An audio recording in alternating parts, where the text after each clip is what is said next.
All right. Good afternoon. My name is Paul Halau. I'm a member of the 1992 Reunion Committee and also Columbia Business School's Board of Overseers. It's great to see so many of you here, especially classmates and friends whom I haven't seen for a quarter century.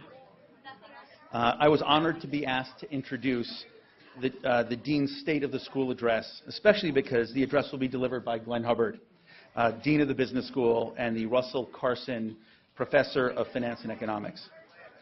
I first met Glenn 27 years ago when I was a student in his money and financial markets class. I believe it was his first year teaching at Columbia, and he taught the class partly from an established textbook and partly from galley proofs of the first edition of his own textbook on the subject, which you may remember. I clearly recall that even though the draft was in preliminary form, his galley proofs were far better than the textbook, and his lectures were incredibly illuminating and clarifying. And I thought to myself, this guy may be really young, but he's really, really good, and he's going places. And turns out I was not the only one who thought so. I was among the vintages of business school students whose years at the school were defined by the leadership of Mayor Feldberg. As Mayor's retirement drew near, many of us wondered who could possibly live up to the legacy of this man? Who would dare try? And the answer was Glenn. And while this is a story for another day, we are all so deeply grateful that he accepted the mantle from Mayor. Thank you. And on behalf of the community, thank you, Glenn, for your extraordinary leadership and your tireless efforts and what will be understood as truly historic and defining contributions to the school. Thank you, Glenn. Thank you, Paul.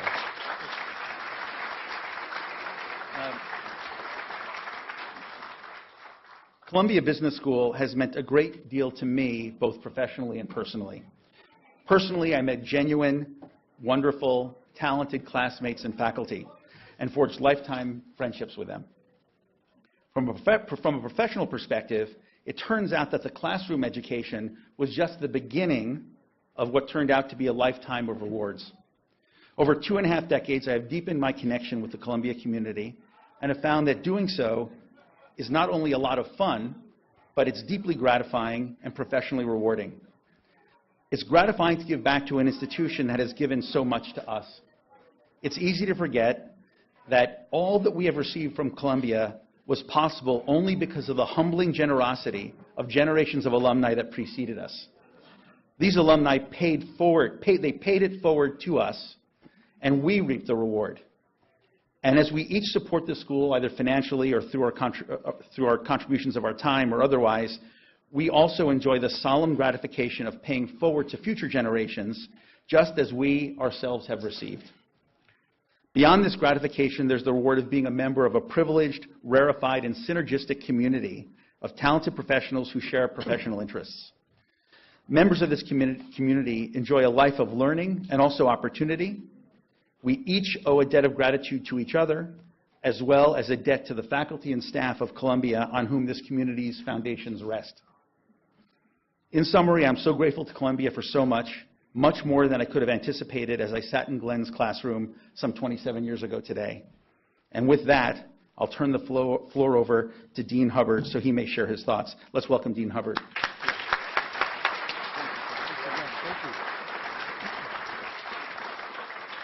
Thank you, Paul, very much. You realize you are getting old when I suddenly realize instead of being the same age as the students, I could be their dad.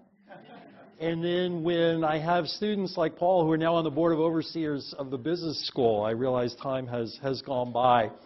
I am in one of these weird sandwich positions, so I took the onus, put myself in it. I'm before lunch and after 4 of the biggest rock stars in the history of investing, who are also great television entertainment to boot. So nobody but me would be crazy enough to put themselves in here. So I thank you for your patience. And mainly just to preview, in case you want to read the newspaper instead, what I'm going to say to you over the next little bit and then chat with you, anything you want, is thank you. This community of alumni defines who we are. Whenever I meet with somebody who wants to go to business school, a young man or a young woman who asks me what do I think, invariably they look at you. They all want to say, I want to be like him or her, and they look at the hims and hers across us and all our peers. So our alumni network, how close it is to the school, who you are, how you define it, it's absolutely critical. Reunions are great. I hope you're going to enjoy this weekend connecting not only with your own class, but with each other across classes. We have people here from 31 states and 42 countries. I'm never sure whether the staff count California as a country or a state. I think of it as another country, but so the margin may not be exactly right, but that'll give you approximately the spread. We have about 2,500 people over the course of the weekend. Tonight at the dinners are probably the biggest attendance events. I look forward, my wife will be with me, to see all of you there tonight. Reunion has also been very important for us in generating resources for the school. We've already raised about $2.5 million this weekend, and I know Lisa Ye and team would remind me that the window is still open and the weekend is still young. If you want to follow us on social media, of course, over the weekend, on Facebook, on Twitter, on Instagram, at #CBS Reunion.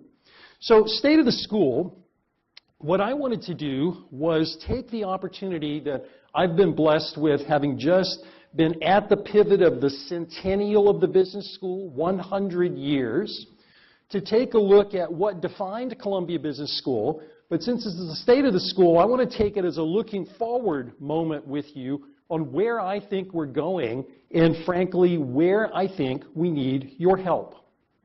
So here's what I want to do today. I was always taught when I thought about being a minister that a sermon only has 3 points. And so I always have 3 bullet points. There's 3 things I want.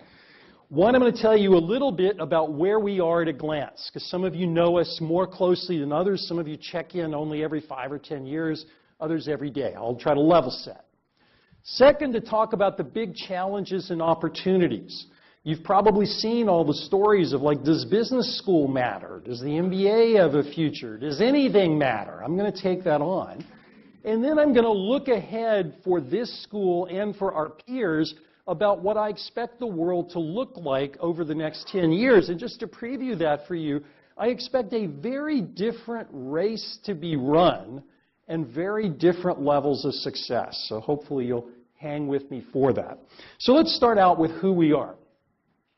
You have to ask yourself a question when you run an organization, whether it's a private business or an educational institution.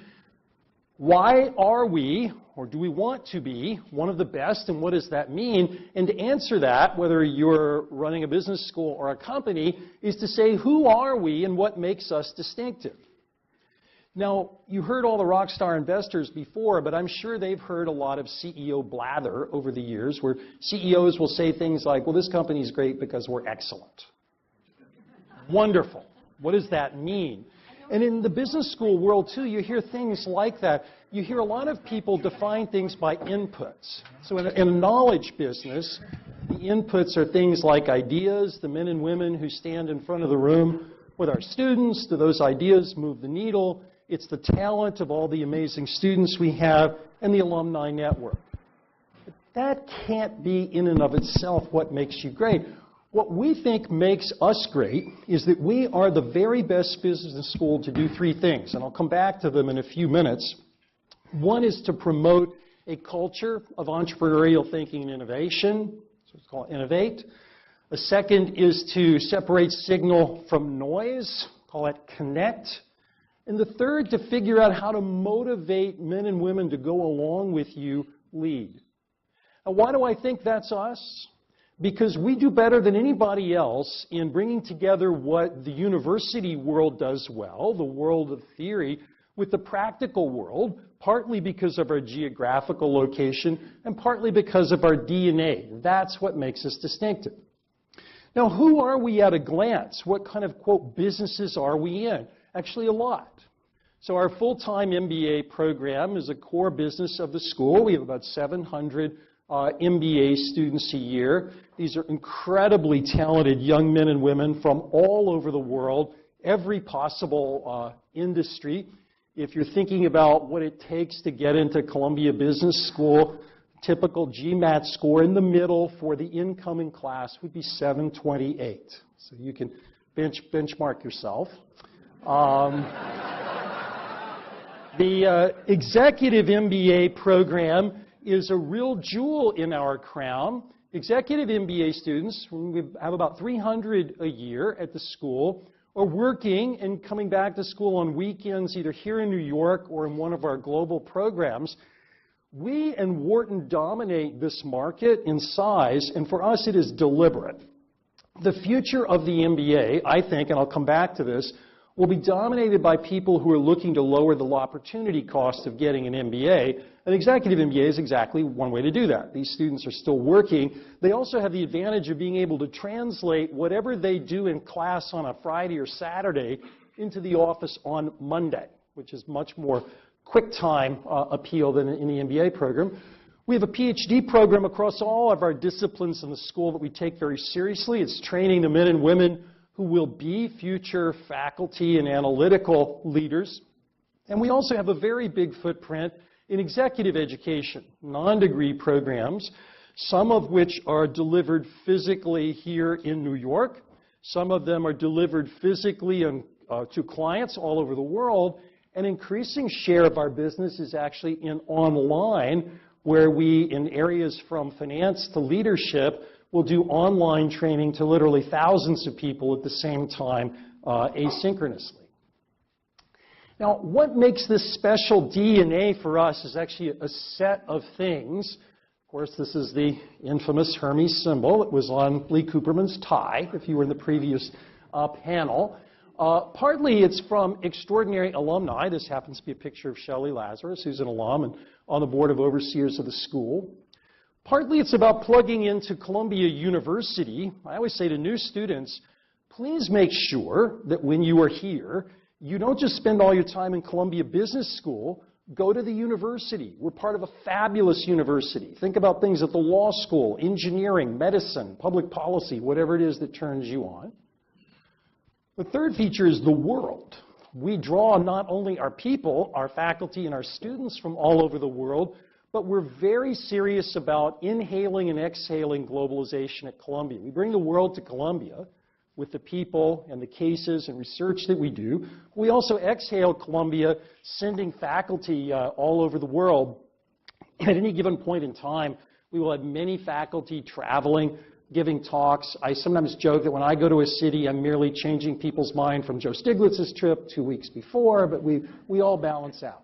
And then we have incredible faculty. This is happens to be a picture of Damon Phillips, one of my colleagues in management. And then New York.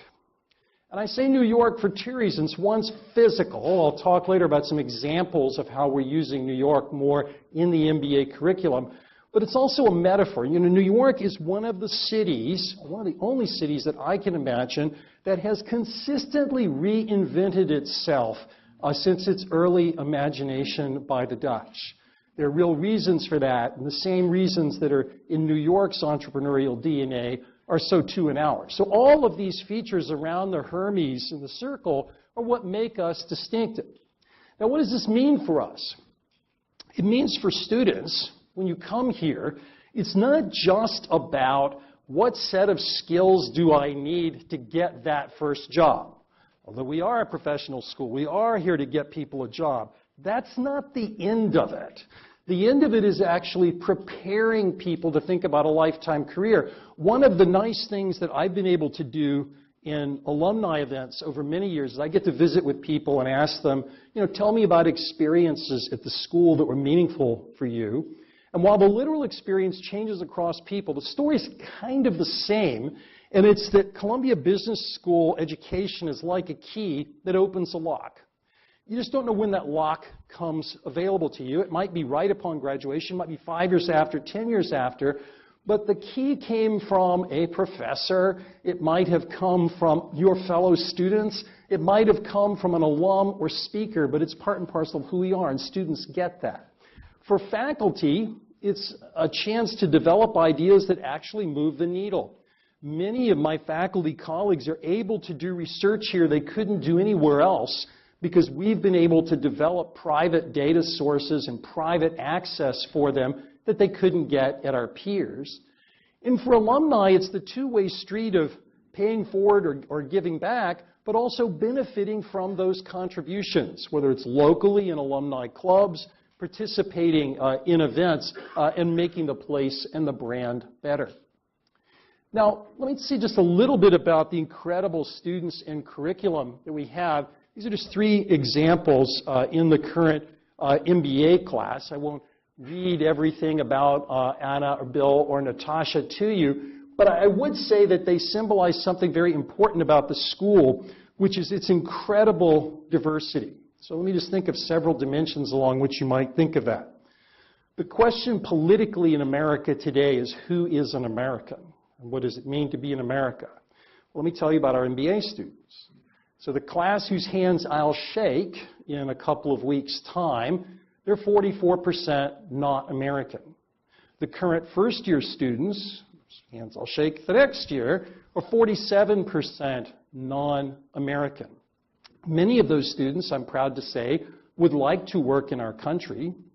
As one American's view, I think it would be great if every smart person in the world wanted to work in my country. There's enormous diversity by industry, by gender, by background. The class is only non-diverse in one sense in its capabilities, the extreme intelligence and background that people bring. But these are amazing people. I teach every term in the MBA program, so I get a chance to see these people personally, and I can tell you from a faculty member's point of view, it's both a thrill and a challenge to be with our students. Now, what are we trying to do in the curriculum? I mentioned these 3 words before. Whenever I talk to recruiters, I always ask them, what do you like and not like about top business school students? You know, obviously I care most about Columbia, but I want to know generally. You all big recruiters, you hire from the same handful of schools. Tell me about it. And they always say the same thing, which is at any top business school, students are amazingly smart. They're amazingly hardworking, and they really want to roll their sleeves up and get going. One of our peers might have a little more of an attitude than the others, but that's a story for another day. Now, beneath that, though, what they say is, you know what? Where people often struggle is solving business problems. I don't mean by that they can't solve a marketing problem or an accounting problem or an economics problem. But as you know, in the real world, that's not how problems come. They don't come like an exam in class. And we have taken to heart in the required curriculum, the core curriculum, and in electives, trying to stitch things together so that even if a student is sitting in what I would think is your favorite subject, economics, I can tell that by looking at your faces, even in a class like economics, that you're touching on subjects that cross all disciplines. And we do that, again, by doing these 3 things across the required curriculum. We emphasize in cases thinking like an entrepreneur. And to be clear, this is not because we're trying to turn students into entrepreneurs or small business owners. It's because any business person you admire, if you think a little bit about him or her in your mind's eye, chances are you admire him or her for exactly that. He or she was able to spot an opportunity, turn it into cash before somebody else. Indeed, when I have dinner with groups of MBA students, I always start the same way, which is to pose a situation in the world and ask them how they would make money in that situation. That's what we mean. Connect. One of the things that came about in the financial crisis rethink of the required curriculum here, and I assume at our peers as well, was that people weren't connecting the dots.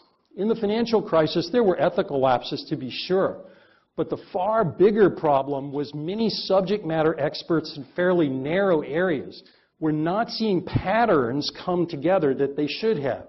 We train those people. We are not immune from responsibility there. We took it to heart, and so we have cases that span the courses in the required curriculum trying to get at exactly that. And then finally, on leadership, we now start the MBA program with leadership. The very first course you take when you come here, it even starts during orientation, is called LEAD. It's actually led by Kathy Phillips, who is my deputy dean, the dean for the faculty. And she and her colleagues work with students on the social science of leadership. We then touch that subject again and again while they're here and close the MBA program with it. So there's no doubt in somebody's mind, you are not here to be a subject matter expert, although we hope you learn a lot of things. You are here to be a leader. That leader could be of a business organization, it could be a social sector, government, but it's to be a leader. What about where the students go? The job market for MBAs is actually excellent. So I know in the previous panel there was a fear about work, and I share their concerns, and we'll talk about them later if you want. But I don't share those concerns for MBA students, whether they're here or at any top school. Basically, every student has a job. What has changed enormously is what the students are actually interested in. So if you took the peak before the financial crisis to today as one arc, about 10 percentage points fewer of the MBA students went into financial services over that arc. Now, every student had a job. I already told you that. So there must be a mirror. And the mirror, at least for this school, was technology and consulting.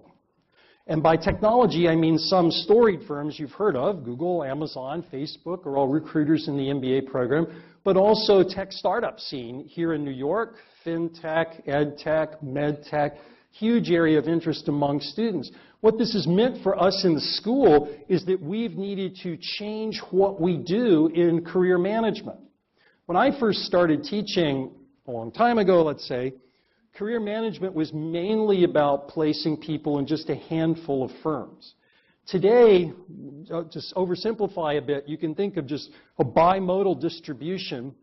About half of the students work for a list of usual suspects that I'm sure you could name. The other half are a very long tail that work one or two at a time, either at young companies or at established companies that just don't hire that many MBAs a year. We have changed a lot to a coaching model. We use alumni more as well. The old style of career management just wouldn't cut it in this world. We also have re-engineered our schedule to give students more flexibility in working during the academic year so that they get a sense of what they want to do. A little bit on faculty. Sometimes people ask me, what is the key constraint that, if it were relaxed, would enable things to grow even more? And it's faculty. For every really good faculty member, a guy or gal whose research, who's teaching, whose impact in the world is huge, the multiple is enormous. Over the course of the past several years, Columbia has been in a campaign. Of course, Columbia is always in a campaign. But over the past several years, we were in a campaign. We actually added 35 professorships as part of that campaign. And it wasn't just about piling money in. It was enabling us to attract and maintain those best people that I mentioned. Some of this is in the program areas of the school. We had our investor panel just before this, where we had representation on faculty and alumni leadership side in the Heilbronn Center. That's long been a franchise for us, both in the value investing program and in student interest in investing generally. We also have an enormous footprint globally, thanks to Jerry Chasen's generosity and the Chasen Institute. Many students, perhaps many of you, went to places all over the world on Chasen study trips with faculty. The Chasen Institute also supports research on globalization. Jerry Chasen was a pioneer as a global business person, particularly at a time in the world where globalization is under question. We think in the university, since we don't have political axis to grind, we're a good place to talk about that. And then also in the Entrepreneurship Center, sadly, Jean Lang just passed away about a week or so ago. Jean and colleagues over many years have supported an entrepreneurship effort that, loosely speaking, falls into three buckets. I think of them as think, start, and grow. So I want every Columbia Business School student, as I told you before, to think like an entrepreneur. It's a general skill. For some students, start is the motif. They actually have a business idea that they want to turn into. That's important. And then a larger subset of students for grow, how do you take a young business that maybe gets off the ground successfully, but have it grow to scale?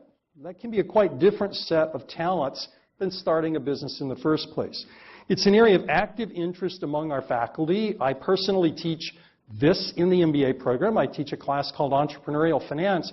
I chose that for two reasons. One, I like it because it's a finance and strategy class, but also I like to do it to send a message to my colleagues about what I think is important. If I'm spending my time doing it, it's what I'd like them to do too. We have enormous reach not only in for-profit entrepreneurship, but in social entrepreneurship through our Chasen Center. Some of you, if you were at the Impact Investing program this morning, probably heard a bit about that. We have a big ecosystem around Columbia of very successful startups that have come out of school. We also have very successful young venture firms that have emerged from the school. And we are engaged in two programs that you might find of interest in Columbia University as a whole. The first is called IE, for Innovation and Entrepreneurship, where our faculty, including myself, will work with young faculty and students across the university. So I say this lovingly in an MBA alumni audience, but most of the really interesting businesses I see in Columbia are not in the business school. Some of them are, but most of them are in engineering or medicine. But we can do two things. We can help mentor those people, because oftentimes I'll have a doctor come to see me and say, I have this great idea, I'm going to be a billionaire. But it turns out there are a few steps in between that we work on. But what we can do for those really good ideas is match those people up with many of our students in the finance function and strategy and business development. Because many of our students, when they raise their hand, if you say, I want to be an entrepreneur, what they really mean is, I'd like to be the number 4 or 5 guy in one of those companies. We help do that through IE. Another thing we've done is take a floor in a WeWork facility downtown as an entrepreneurship incubator. We have deliberately opened that up to other parts of the university so that our MBA entrepreneurs who apply competitively for this are side by side with young engineers, doctors, working on these things. If any of you heard Nina Tandon speak this morning, her business Epibone came out of that. Nina was my own student. That was a business plan and entrepreneurship class.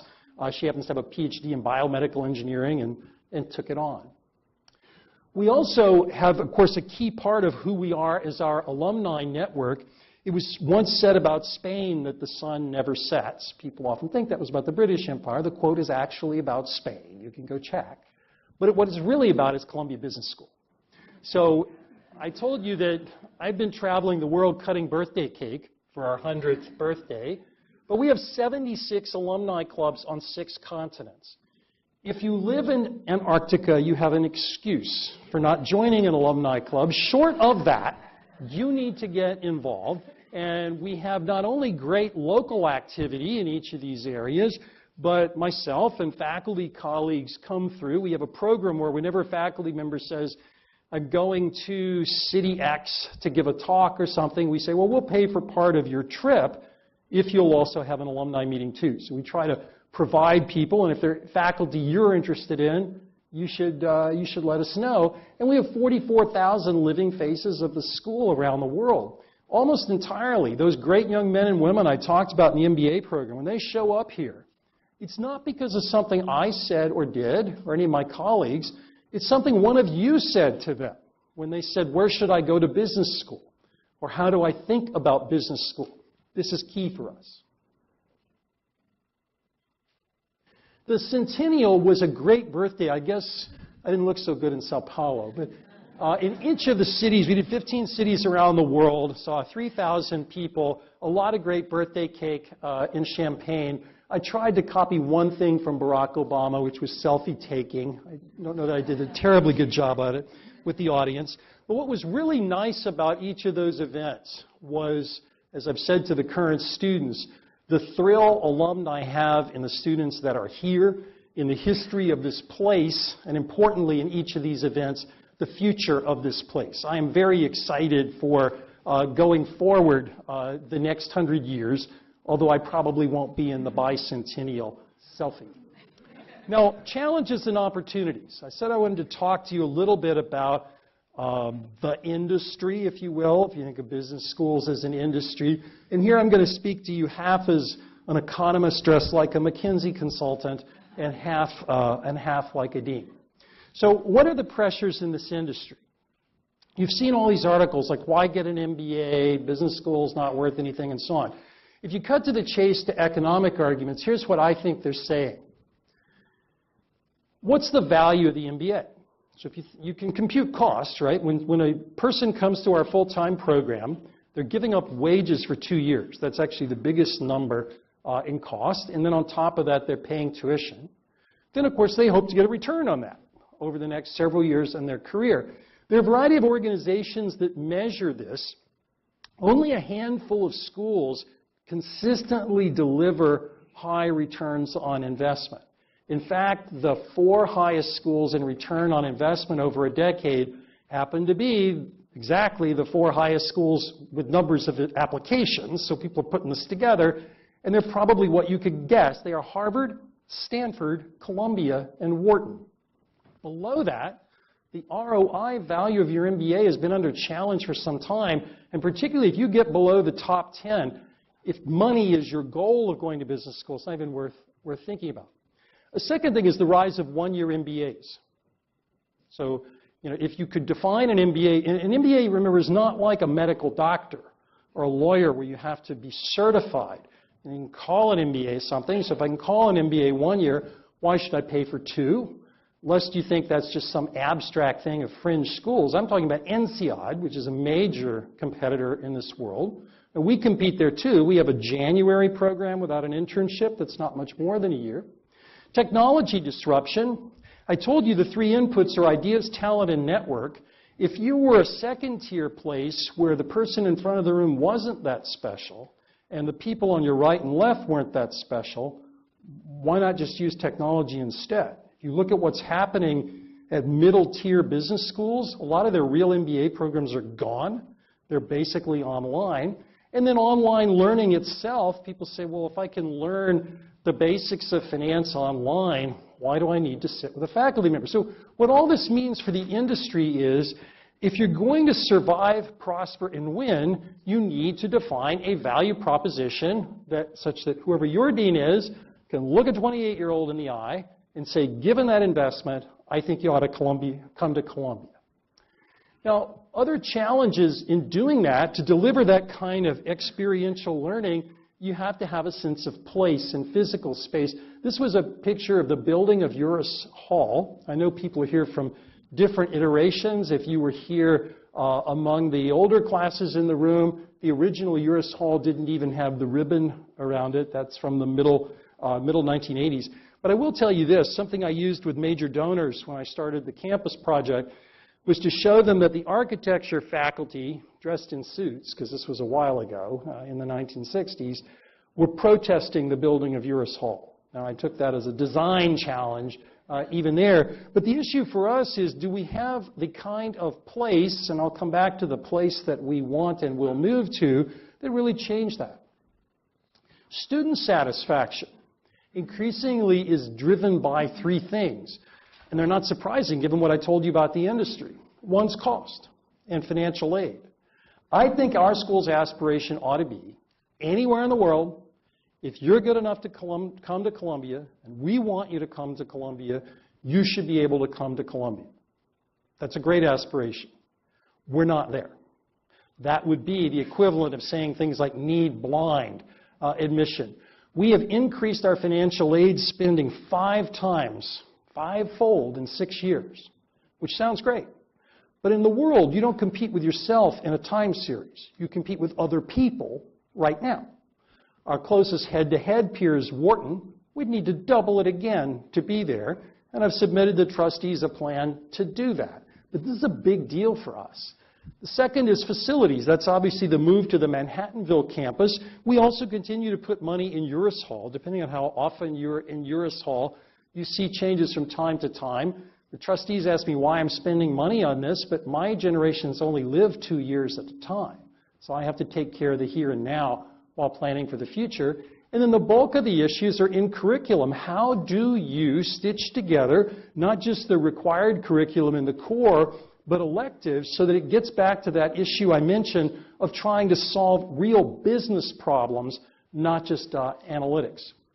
So what's our strategy? I think you'll see from the bold face down at the bottom, it's all about networks. So if you're a student, why do you want to get an MBA? Well, one reason is probably you expect a return on investment. I'm naive because I'm a faculty member, so I think it's also exposure to ideas. Either way there, a better network is part of that experience. If I'm a student wanting to pay a lot of money for a physical, face-to-face experience, I expect that from the people around me, from the person in front of the room, from the alumni with whom I interact, I'm going to get something out of that. That's all about network. Faculty, why teach here? So we just had a faculty recruiting season that was incredibly successful. But I have to tell you, it was also incredibly competitive. There are a handful of great business schools. It would be fun to be a faculty member at any one of those business schools. So why here? Partly, it's support for research. And that can't be just about money, because money is the same in Chicago or Cambridge, Mass. as it is in New York. It has to be more than that. It has to be something special.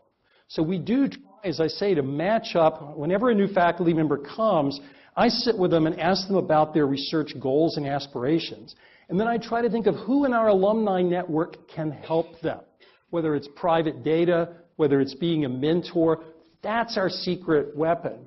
And integration across disciplines is a real win for a faculty member. If you come to Columbia, you're in the business school to be sure, but if you want to do a joint project in law or engineering or something else, you can do that. I happen to be an arts and sciences faculty member. I'm from the Department of Economics, I guess on long-term loan over here.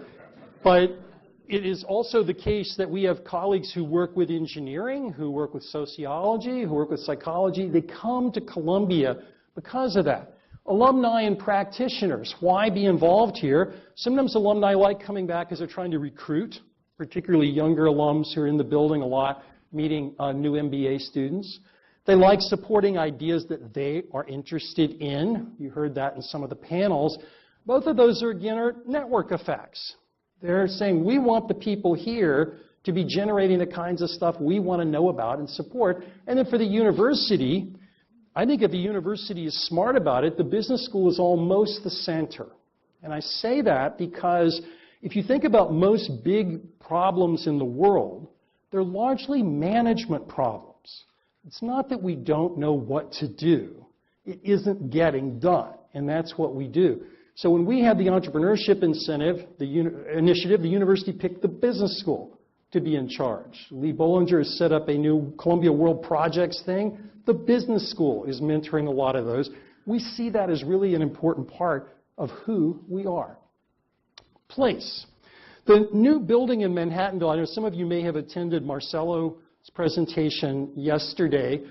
The project is nothing short of transformational for us. At the beginning of it, I still remember taking many of the largest donors to the Manhattanville site and have them ask me, was I certifiably insane? It looked like a run. One of them is sitting right here.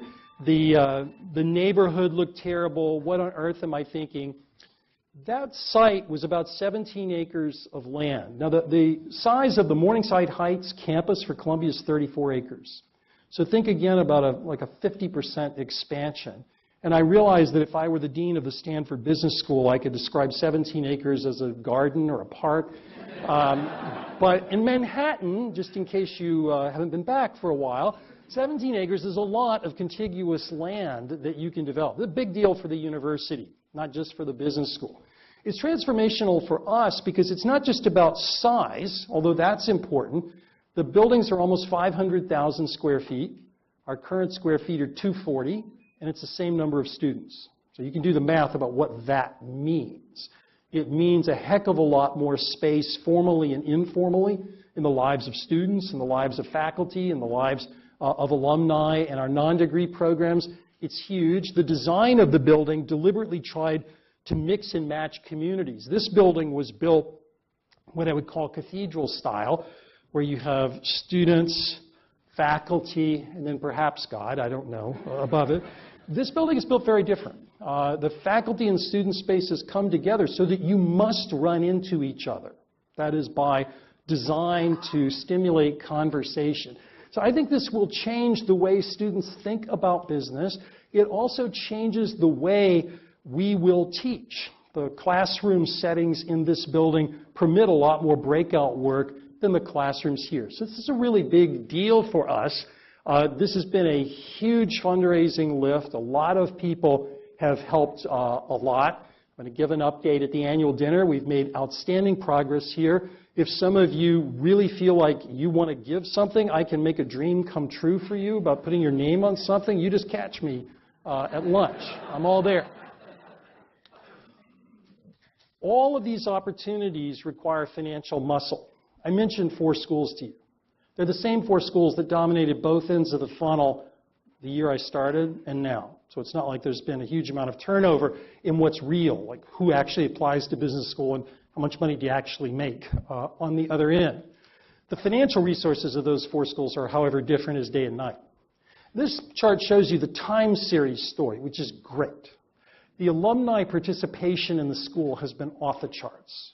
I say we because it's not just me, but all of my faculty, colleagues, and staff spend a lot of time connecting with alumni to bring them close to the school. And it's shown up very tangibly for us in alumni participation in the financial health of the school. This is all good. The school endowment at the beginning of the last campaign was just over $200 million.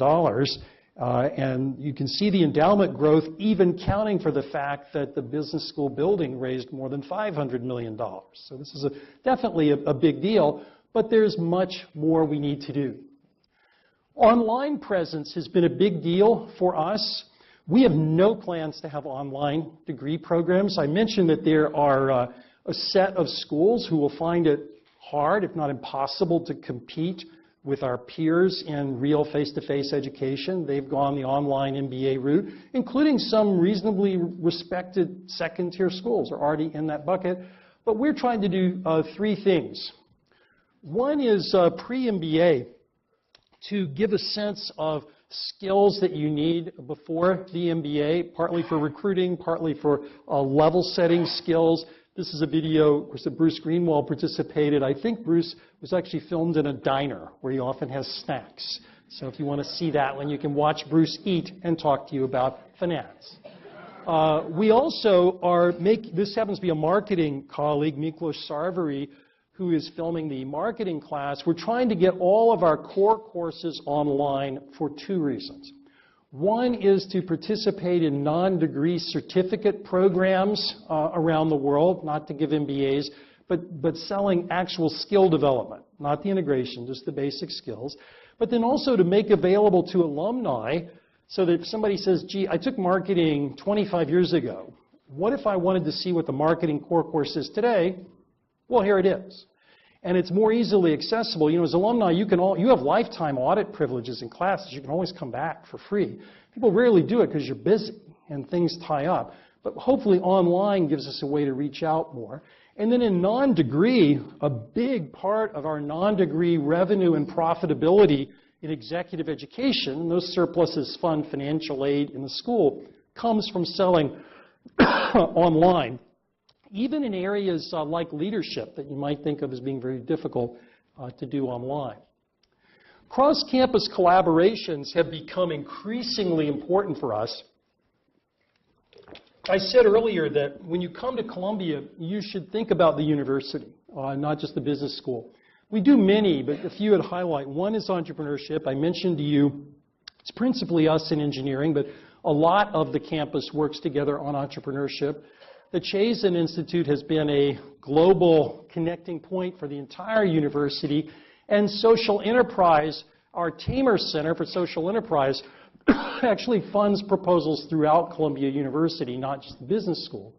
And finally, our Richmond Center in the law school does a great deal to bring together law faculty and business faculty.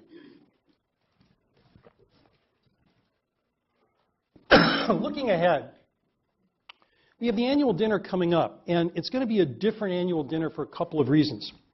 One, it's in the Museum of Natural History this year. Anbang, Chinese insurance company, bought the Waldorf for 30 times trailing EBITDA, finance story for another day. So the Waldorf is closed down for the moment for renovations. We're doing it in the Museum of Natural History. Instead of an elephant in the room, it'll be a whale. What's in that room that has the whale? I also decided that since my first name happens to be Robert, we're only honoring people named Robert this year. That leadership has to have some perquisites. So we are honoring Robert Smith as a distinguished figure in business. Robert runs Vista. It's a very successful software private equity firm, probably known to many of you.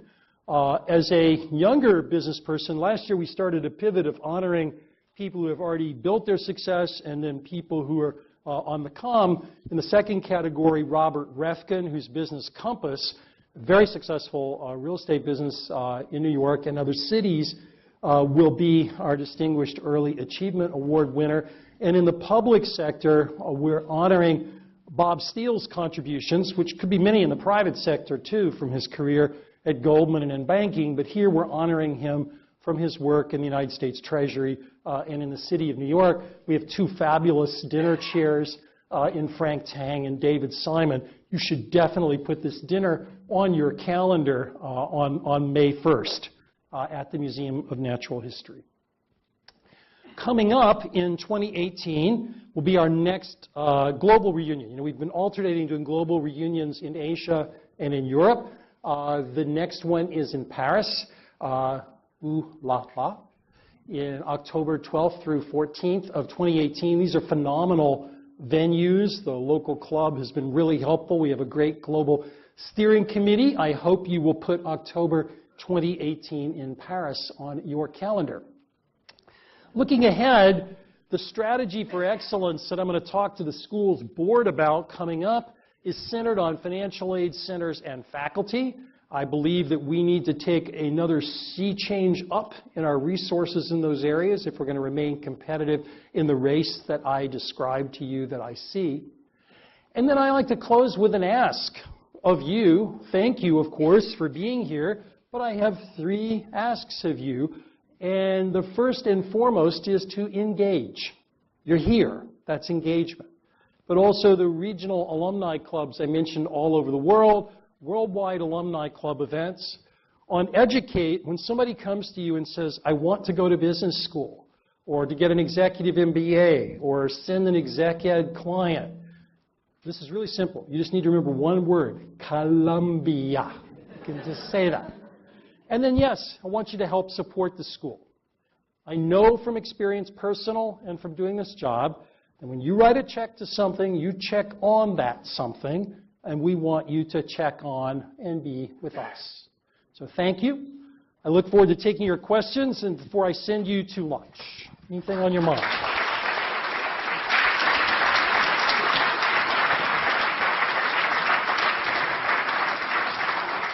Anything on your mind? Sir? Yeah, I want to hear your basic fundraising pitch. Why give to Columbia Business School? Let's say you can only write one check to a university, and you can only write it, and you're not going to write it to or you might otherwise write it to your college or your private high school. The perception being they need the money more. They don't have the Jerry Chasens who can write the big checks the way a business school does. So what do you say to people like that? It's a great question, and I'm talking to you right now when I say this. I'm talking to everybody.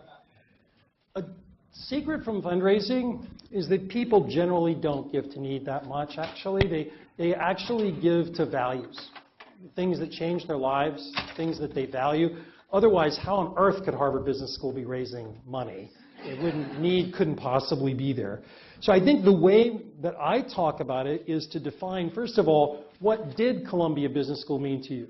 So I say to current students, the budget structure of the school now, and probably the same 15 or 20 years ago, about 60% of the budget comes from tuition. It means that 40% doesn't. And that comes typically from endowment income or current use giving, which means it's from alumni. So when somebody says, I paid my own way, I go, no, you didn't.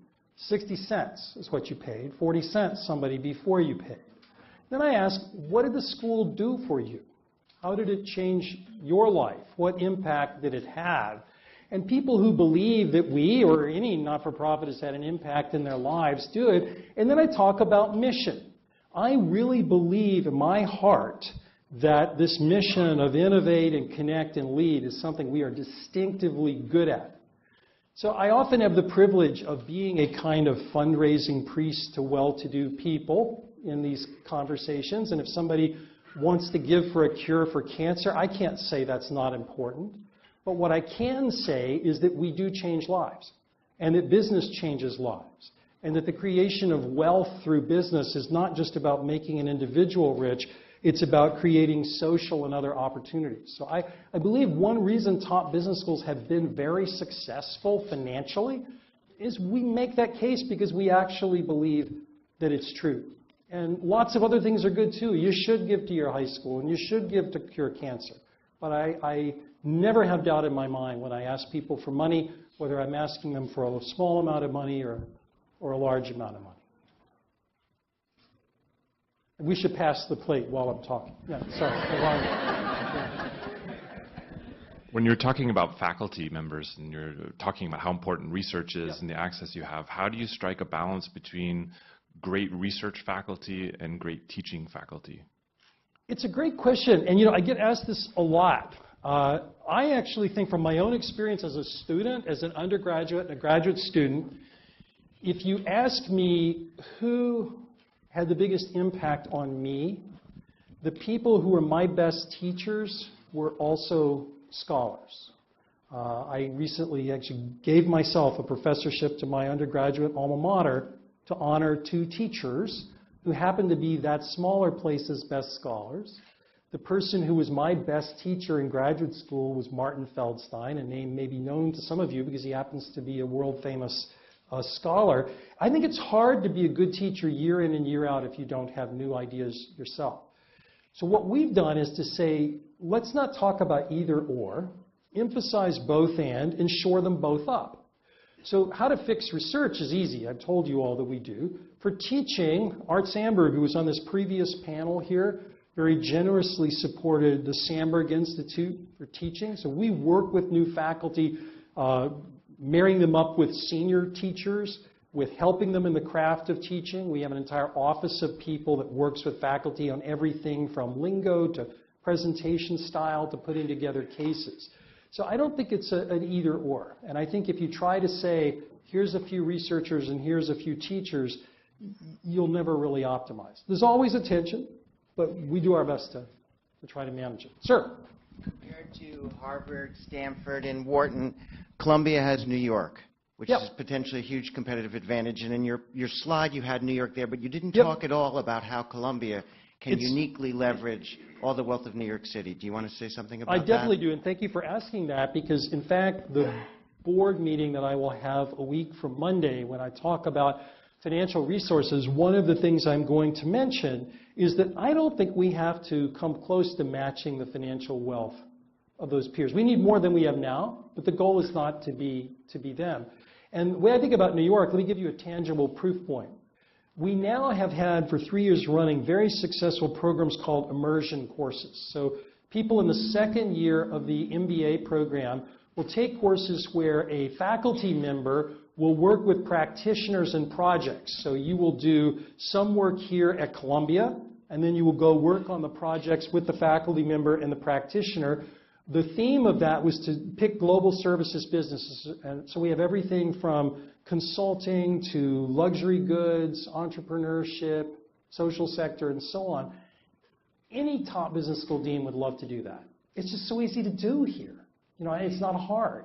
Just like it's not hard for me to have team teaching in a lot of classes. Another business school would want to do that too, but when somebody comes to team teach with me, he or she only has to take a taxi from Midtown. If they wanted to do that in the 02163 zip code, just to pick one out of the air, it would be a day and probably not going to happen. So I think New York is really important for us. And again, I say New York is also important for us metaphorically, because New York does stand for this spirit of reinvention. I mentioned this before, and I'll throw out a quick reference for you. There's a book, Vikram Pandit gave it to me years ago, and I still have it on my shelf, called Island at the Center of the World. It's a story about the Dutch transformation of New York. And it is a story about how New York, unlike other American cities, is still at the top, and has always been. Anything else? Yes, ma'am. When I think of the MBA, I like to think that it's not program. Yeah. How is, you mentioned the Columbia Alumni Association and so forth, but I grabbed the pamphlet downstairs of activities, and I'm in the hedge fund community. There's nothing that was resonated to me, and just how to get more engagement with the alumni, the panel that we had before, somebody distinguished alumni, and just continue that learning or engagement in a deeper level that I think our peer schools do better. It's a great question. We do a series, more so in New York, but all over the world, in what I think of as verticals, and they definitely include hedge funds, because I myself participate in those. So in hedge funds, real estate, private equity, social sector, consulting, where we'll try to get alumni and faculty together. So, we're happy to talk with you more or try to tell you about what we're up to or get your suggestions on what more we can do, because I agree that that's where the impact can really happen. Globally, we've been trying to do this much more of getting faculty with panels all over the world. The school that I see that does a really great job of this is Wharton, among those top 4. When I travel all over the world, which I do all the time, Wharton's been there, just before me or after me. So we're keen to be sure that our faculty are out there doing these panels everywhere. It's a great way to reflect the brand of the school. Sir.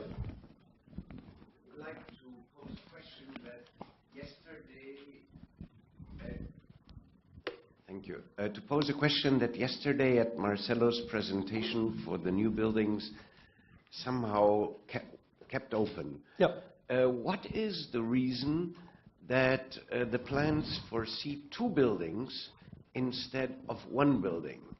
There are probably some thoughts behind it, some divisions, and I'm curious about it. It's a great question. I don't know why he answered it. I had just come in, so I'm not quite. So it's actually a pretty simple answer.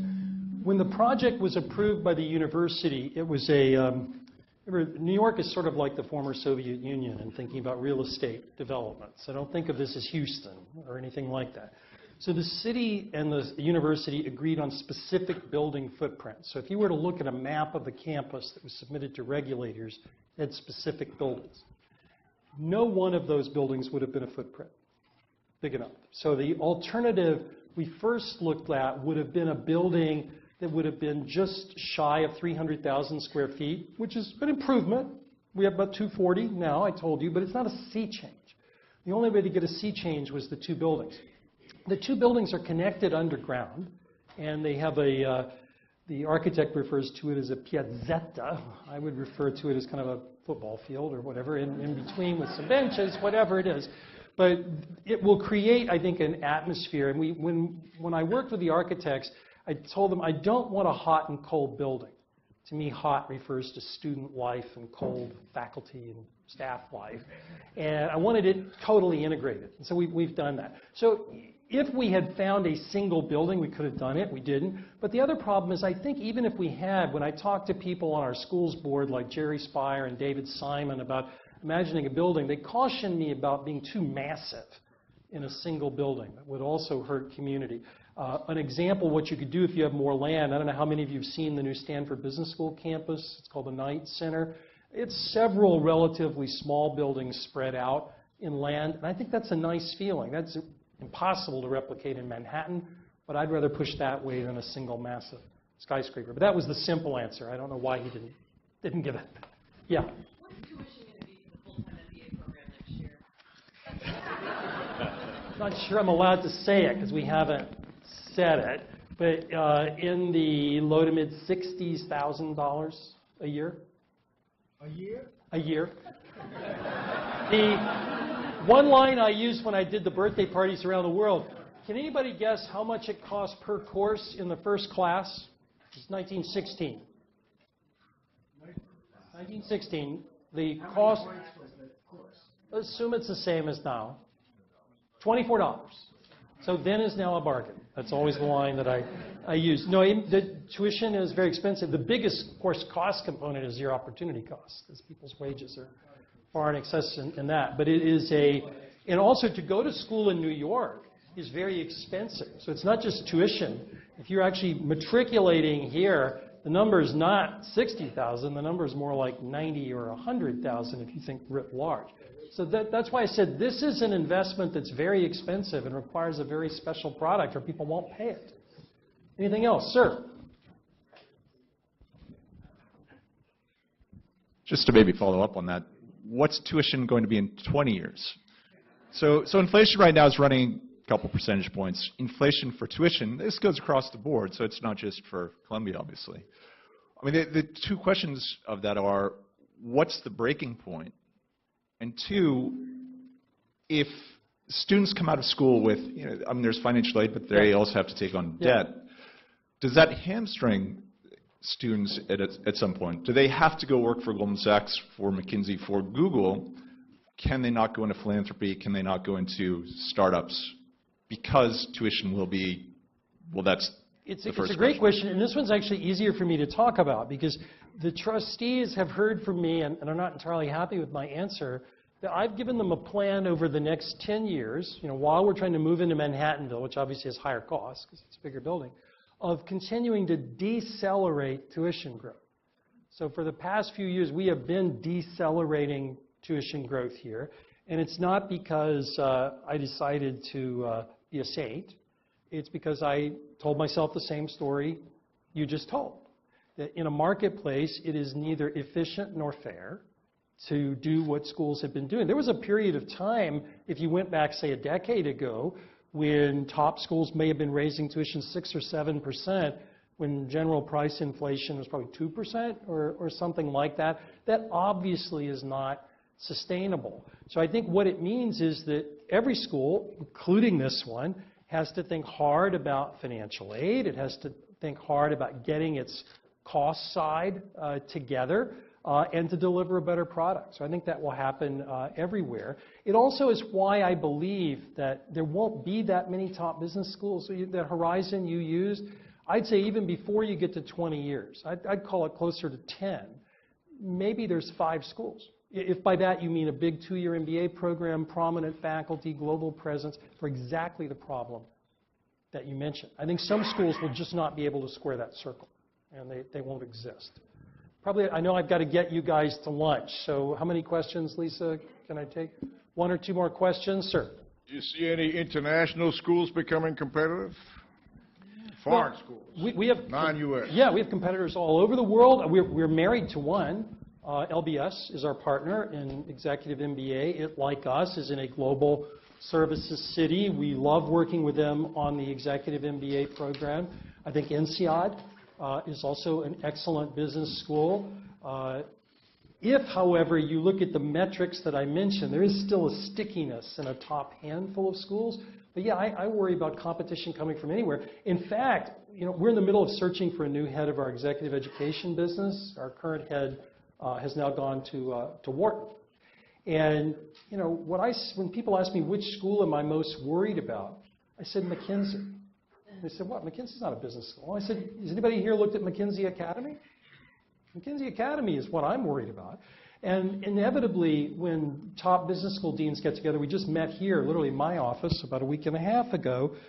I said to them, when we were all talking about which school we're most worried about, I said the nuns, which is your question. And they said, what does the nuns mean? I said, none of the above. I don't want to go to any of you. So I think when we think about competition, it's not just about the usual, companies get in trouble when they think of their competitors as being the usual suspects rather than who disrupts them entirely out of business. I'm more worried about the latter. Maybe one more question, then I've got to send you to lunch, but I'll be at lunch too. Yes, ma'am. Okay. When I come to, I'm 2016. Yep. When I researched MBA, the first thing loads of people research is the rank. So I know you have talked about all the things around. It's fantastic what you're going to do. Do you think all the things that you plan to do are going to put us back to top 10? We are top 10 in almost every ranking. It depends on which survey you're looking at. Well, the beauty of rankings in our industry is I get ranked every day, so it depends what they measure. Let me tell you the ranking I care about, and then I'll try to map it into the ones that exist. So I do a lot of speaking before big groups, and I care that if I walk into a group of business people and I just Rorschach test, name the top 3 or 4 business schools. I want to always hear Columbia. When I do, we win. Now, what does it take to answer that? Because no ranking is that Rorschach test. I would say it's 3 parts, and 2 we've already aced. So the first 2 are the beginning and ends of the funnel. I already told you the same schools dominate where you want to go to business school and what your money's return is. And when people tell me they want to go to some other business school, I say, well, why aren't you applying there? The gap between those top schools and some of the schools you mentioned is vast in terms of numbers of application. So people who are doing a real margin, they ain't doing it. Now, the question is, what's in the middle? We work hard on trying to, again, increase the financial muscle of the school, which is highly correlated with ranking because it affects financial aid and satisfaction. And also what I would call je ne sais quoi factors. You know, some of the schools will, or some of the rankings will focus on asking, say, deans of other schools or things like that, what they think. But I'm actually quite happy in the sense that recruiters love the school. They're my proximate customer because they're buying all of you. And the fact that we dominate those league tables, and we work very hard to get in between. But it's definitely a partnership. Many of the areas in which rankings are challenged are student comment. They're not the things that the levers I personally pull, we're near the top. Thank you. I'm going to commend you to lunch, which I think is from Columbia Entrepreneurs. Untamed sandwiches and eat offbeat. So enjoy.